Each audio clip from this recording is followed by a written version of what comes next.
The so-called Yellow Vest movement has spawned violent protests across the country since November, forcing French authorities to deploy tens of thousands of police officers to quash weekly demonstrations.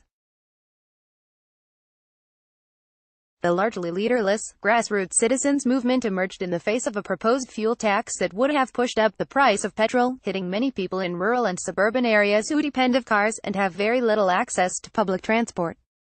But the Yellow Vests have since been joined by thousands more demonstrators concerned about the growing costs of living as French people struggle to make ends meet while Mr. Macron, the country's president, continues to implement business-friendly reforms to the economy.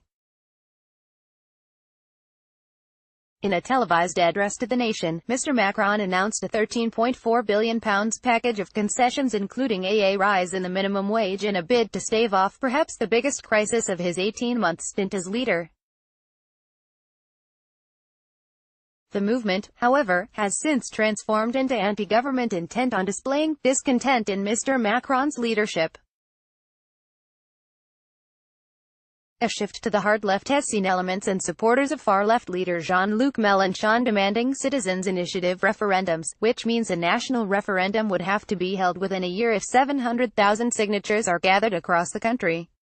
While there is no clear indication that referendums will be offered to appease the Yellow Vests, but moves to alter the 2019 budget have been offered.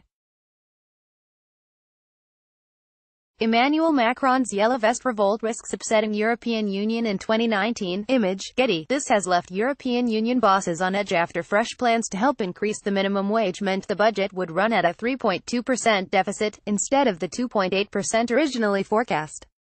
The European Commission, the EU's executive arm, have promised to carefully watch developments in the French budget as politicians attempt to head off the Yellow Vest protests.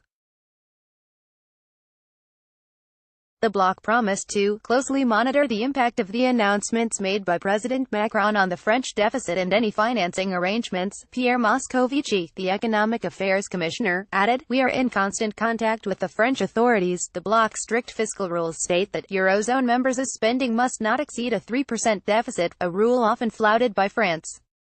Italy's Prime Minister Giuseppe Conte has even suggested that Yellow Vest movement may have helped his government's own struggle against Brussels over its 2019 budget.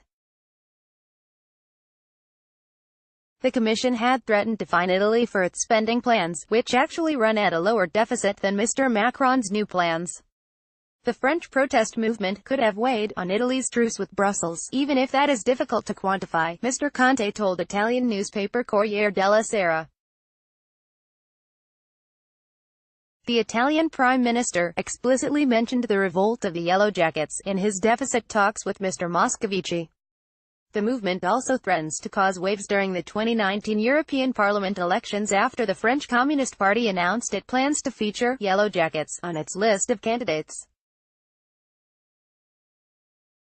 Fabien Roussel, the party's national secretary, said, "There will be union representatives on the European list but also Yellow Jackets. We cannot go into the European election without taking into account what has happened in the last few weeks." A recent IFOP poll revealed that 13% of French respondents would vote for a hypothetical Yellow Jacket list in the May 2019 elections.